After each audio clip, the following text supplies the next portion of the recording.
Today I will show you a comedy, drama, fantasy film from 2020, titled My Missing Valentine. Spoilers ahead. Watch out and take care. Xiao Chi is a young woman that has always done things quicker than everyone else. She laughs at a joke before it's finished, smiles before the picture is taken, and even wakes up before the alarm rings. Now that she's a young woman, she works at the post office, a rather tedious and boring job. Every day she sees a man that sends a letter a day and for some reason won't just buy a set of mail stamps and just put the letters in the mailbox instead of waiting in line.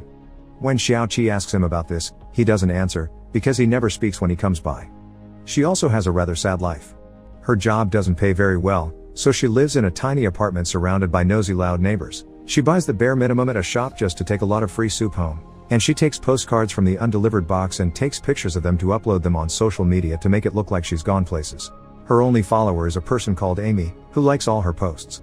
One afternoon, after she's done with work, she's walking through the park when she sees a man, Lu Wensen, teaching a group of women how to dance. Keeping her distance, she starts copying the choreography, but Wensen sees her and drags her to join the group so they can all dance together. Xiao Chi has a lot of fun, but when the class is over, she tries to flee, only to have Wensen follow her to talk to her. He explains his part classes are free and gives her his card while praising her natural beauty. In return, Xiao Chi tells her about her job in the post office, and Wensen promises to visit her there soon.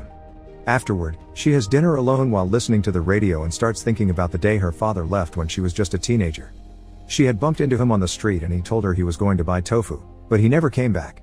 7 months later, they had to move out of the house because they couldn't afford it anymore, and Xiao Chi found among her things a weird key with the number 30A on it that she couldn't remember what it belonged to. Her mom was giving away all of her father's belongings, but Xiao Chi grabbed his radio and kept it to herself. The next day at work, a man tries to cut in line by picking up a number from the floor, but Xiao Chi has seen him and calls him out for it. The man gets angry and starts making a scene, but luckily Wensen arrives and keeps him back until an employee comes to take him away. Then, Wensen flirts a bit with Xiao Chi and while pretending to fill in a form, she asks her out by writing the question on a piece of paper. She writes down her answer as well, wondering if they aren't moving too fast, but he thinks her being fast is cute, so they agree to go to the movies tomorrow. She spends the evening listening to the radio and pretending it's Wensen the one singing the love songs for her. The following day, when she takes the bus, he notices a man touching a woman inappropriately, and she takes some pictures for proof. She also notices a man with glasses staring at a chubby girl, and she lets the girl know this to see if maybe they get lucky with each other. Wensen visits her at work again and brings her homemade lunch, which she never gets to have, and she almost cries at how delicious it is. After work, they take a taxi to the movies, and afterward, they chat about their plans for Valentine's Day, which is tomorrow. Xiao Chi explains she's never celebrated it, and Wensen tells him he doesn't have plans either. He used to have a girlfriend that died of leukemia, and nowadays he spends most of his time visiting the orphanage he grew up in. There's one little girl that is in urgent need of a heart transplant, but it's incredibly expensive, so Xiao Chi gets an idea to help. The city is running a teamwork competition during Valentine's Day and the winners get 200,000 in money and a pair of plane tickets. Wensen accepts to enter with her and so they spend the rest of the evening practicing the different games they'll have to compete at. To return home, they take the bus instead of a taxi, which is empty except for them. The pair holds hands and even tries to kiss, but at that moment, the bus driver suddenly hits the brakes and makes them flinch, ruining the moment. Back in her apartment, Xiao Chi starts choosing what clothes she'll wear and calls the radio to tell the host all about her Valentine's plans. In the morning, she puts on the cute outfit she prepared and takes the bus, which is quite crowded. There she sees the glasses man and the chubby girl from the day before going on a date together, and next to her sits the creepy man, who is about to touch her chest. But suddenly, Xiao Chi blinks and finds herself in bed again in the morning, still wearing the cute outfit, seeing her skin is red because of sunburn, and finding sand in her shoes. She'll have to think about this later though, because she doesn't want to be late for the competition, so she takes the bus and finds it strangely empty except for a couple of people. When she arrives at her destination, she sees it is also empty, and after asking around, she discovers it's Monday, not Sunday, and Valentine's Day has already passed. Since everyone says it's Monday, Xiao Chi rushes to work, where Tai brings a letter heavier than usual. His face is swollen with a wound, his eye is black and blue, and this time he actually speaks, telling her thanks and goodbye. After work, she goes to the park to see if she can find Wensen, but his students tell her they haven't heard from him. Unaware that the news is reporting various strange occurrences during Valentine's Day like a woman teleporting out of a bus, Xiao Chi goes to the police station to report her missing day, but she isn't taken very seriously. Xiao Chi returns home, where she listens to the radio host talk about lost objects until the power goes out and suddenly, she hears some noises coming from her wardrobe. When she opens it, she finds a guy with a funny tongue, a tail, and reptile goggles that claims to be a gecko. He says geckos are in charge of keeping an eye on the things people lose or forget they have before handing her a box with a bunch of stuff from her childhood, like her first pacifier and a doll, but also a small key with the number 38 on it. When she asks about her dad, who is also lost, the gecko shows her some pictures of him playing chess with a monk in the countryside. Next, she wants to ask about her missing day, but the gecko has had enough and closes shop right before she wakes up, realizing it's all been a dream. The following day, during lunch break, she finds her picture hanging at a photography shop. When she asks the clerk about it, he tells him a guy with a pig head had taken a bunch of pictures of her and allowed him to keep that one because it was so pretty, but he doesn't know who he is nor does he has his phone number. She convinces him to gift her the picture before going back to work, and when a client asks for the key to his P.O. box, she realizes something. The key she had at home is a P.O. box key, 38 is the number on A-Tai's letters too, and the clerk's description of a pig head matches A-Tai's wounds. However, A-Tai hasn't come today, which is very unusual. Desperate for an answer, Xiao Chi travels back to her childhood home to recover that little key, but while she tries to sneak in and out without being noticed, her mother finds her anyway. They share lunch and chat about life, and Xiao Chi is shocked to discover her mom is the Amy that keeps liking her social media posts. When she returns to her apartment, she throws away Wen-sen's business card and starts searching on the internet for beach photographs that could match the background with the one A-Tai took, to no avail. The next day, she asks his boss if a key number can tell them what branch it belongs to, but that's not possible, so Xiao Chi announces she's taking her annual leave. From then on, Xiao Chi begins traveling through various coastal towns, visiting post offices to try his key in the P.O. boxes and trying to find the beach from the picture. After several failed attempts, she finally finds the right P.O. box, which is filled with letters that go back years. Inside one of the many letters she finds a map, which she follows until she finds the spot on the beach where her picture had been taken. She sits on the sand and opens the envelope with the latest date, finding inside a letter that says it will be the last one, and a whole pile of photographs which makes her realize this is the extra heavy letter he brought the last time she saw him. As she begins to read the letters, Xiao Chi finally remembers that she used to know A-Tai when she was a kid. The story goes back to the beginning then, and this time, it is from A-Tai's point of view.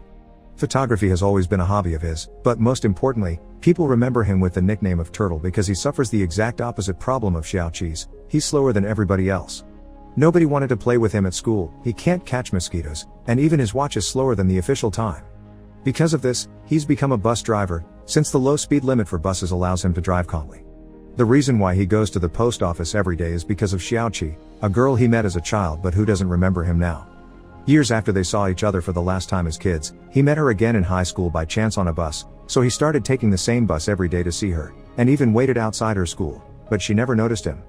He never got the courage to speak to her and one day she simply moved away, and again he didn't see her for years until he became an adult and got a job. Xiao Chi happens to take the bus A-Tai drives, so he asks his uncle who is also his boss for the afternoon shift so he can see her every day. He also starts going to the post office to send the letters instead of using the mailbox just to see her, and he would always take extra queue numbers so he could wait for the one she calls for next. He's there when Wen-sen starts visiting Xiao Chi, sees them flirt, and even notices on the desk the piece of paper where they agree to go to the movies together. Feeling gloomy, A-Tai leaves the building and finds Wen-sen on the street, talking on the phone to someone that he tells I love you to and even mentions lounging around in bed all day. Getting suspicious, A-Tai starts following Wen-sen around and discovers he indeed already has a lover, a woman that occasionally cooks for him. The lunch this woman gives him is the one he later gives Xiao Chi, an event that A-Tai also witnesses. When later he sees that the two of them are going out together, A-Tai makes all passengers get out of his bus claiming there is a problem with the engine, then proceeds to follow Xiao Chi and Wen-sen during their date, even going as far as entering the movie theater with them. His stalking is interrupted when his uncle calls him to demand him to move the bus because a cop is about to take it away. A-Tai rushes back to his vehicle and gets the police officer to leave without a fine by, again, using the excuse of a bad engine. When he sits behind the wheel and gets ready to go, Wen-sen and Xiao Chi suddenly board the bus, since this is the line that takes them home. A-Tai watches them during the whole trip, and when they are about to kiss, he pushes the brakes to stop them. Moments later, after Xiao Chi gets off the bus, a group of thugs and a woman board the bus as well. It turns out Wen-sen used to date this woman, who just like Xiao Chi isn't very pretty, and he asked her to lend him 500,000 for a little girl's transplant and then never called her again. Wen-sen starts crying, saying the little girl died and he had been tricked by some fake organ donors, but the gang leader who is also the woman's brother doesn't buy his act, and tells him he must pay 3 million in 3 days or they'll make their life hell. Before they leave, they throw Wen-sen on the floor and kick him a couple of times, so A-Tai wants to take advantage of that and kick him as well, but he's too slow and Wen-sen easily gets him off him. While they struggle against each other, they accidentally bump into the radio and turn it on just in time to hear Xiao Chi tell the host about her Valentine's Day plans. Wen-sen finds this very sweet, and this attitude only enrages A-tai, who jumps on him again to fight him. This time Wen-sen doesn't hesitate to punch him before getting off the bus, and this explains the state of A-tai's face the next time he visits Xiao Chi. Before that last visit, however, something strange happens. After the fight with Wen-sen, A-tai parks the bus and spends the night there, and when he wakes up, he surprises himself by catching a mosquito. He then notices a very particular situation: everything around him is frozen in time. People, animals, even plants and the wind, none of it moves except himself, and his uncle doesn't pick up the phone either. After looking around the street for a while confirming nobody can move or even notice what he's doing, he steals a bicycle from a random guy and uses it to search for Xiao Chi, who is at the bus about to be touched by the creep. A-tai proceeds to move his hand away, turn every passenger's head toward the windows, and then he takes the driver out of the bus so he can drive it instead, as he promises Xiao Chi to take her somewhere special. Then he starts telling Xiao Chi their childhood story. They met during a special weekend while they both were in Taichung for a holiday, and they both also ended up in a multiple car crash where they got injured and A-tai lost his parents. Afterward, they also were sent to the same hospital room, where they chatted a lot and bonded while keeping each other company. Since Xiao Chi's injuries weren't as serious as A-tai's broken leg, she was discharged first, but they promised they would write to each other from then on. A-tai didn't know where he was going to live at the time, so he gave Xiao Chi one of his father's P.O. box's keys so she could send her letters there. He started to write her often after she left, and once he was discharged, he went to the post office to check the box. He found 2 letters from Xiao Chi, but also all of his, which made him realize she lived too far away to come and pick hers. He never stopped writing her though, even if she never wrote again, because thinking about her and the woman she would become is what helped him to keep going without his parents. A-tai drives the bus to the town where they met, and takes Xiao Chi's frozen body to the beach, where he makes her pose in various different ways to take a bunch of pictures.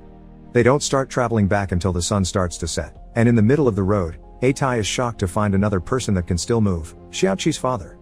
After he boards the bus, he explains that this isn't the first time the world has stopped for 24 hours for him. Xiao Chi's father is just like A-tai, a slow mover, and their lives function kinda like a savings account. Because of interest, time accumulates, and they get an extra day. Xiao Chi, who moves faster, loses one, and for the rest of the people nothing changes, which explains why later in the news they talk about a disappearing girl in the bus. He also confesses that the day he abandoned his family he was actually intending to go to jump off a building, and that's when the world stopped for him. After the 24 hours passed, he decided he couldn't live in such a world, so he left to travel around while taking odd jobs here and there while trying to find himself, which he still hasn't been able to achieve to this day. When the time comes for Xiao Chi's father to get off at his stop, the monk Xiao Chi had seen on the pictures comes to pick him up, and the man asks A-tai for a favor, to buy for Xiao Chi the tofu he promised 10 years ago. A-tai promises he will after taking a picture of Xiao Chi and her father together. Afterward, he takes Xiao Chi back to her apartment, where he puts her down on her bed and, after failing a couple of times at kissing her lips, he kisses her forehead instead. He also draws the map and writes the last letter that he'd send later in the heavier envelope before leaving. After this experience, he accepts this is time for him to let go, and this is why when he goes to the post office to send the last letter, he tells her goodbye. As he leaves the building, A-tai is run over by a truck. 1 year later, Xiao Chi has transferred and is now working in the post office where P.O. Box 38 is, but she hasn't received any letters since the day of the incident. She thinks she's going to spend Valentine's Day alone again, but that day, she is surprised by a sudden visit. It's A-tai, who's walking with the aid of crutches. Xiao Chi starts crying as soon as she sees him, and only gets more emotional when she notices the letter he brings is for her. He's also brought the tofu her father had asked for, and they agree to get lunch together after work as A-tai starts crying as well. Make sure to subscribe and turn on notifications so you can watch more videos like this. Thanks for watching.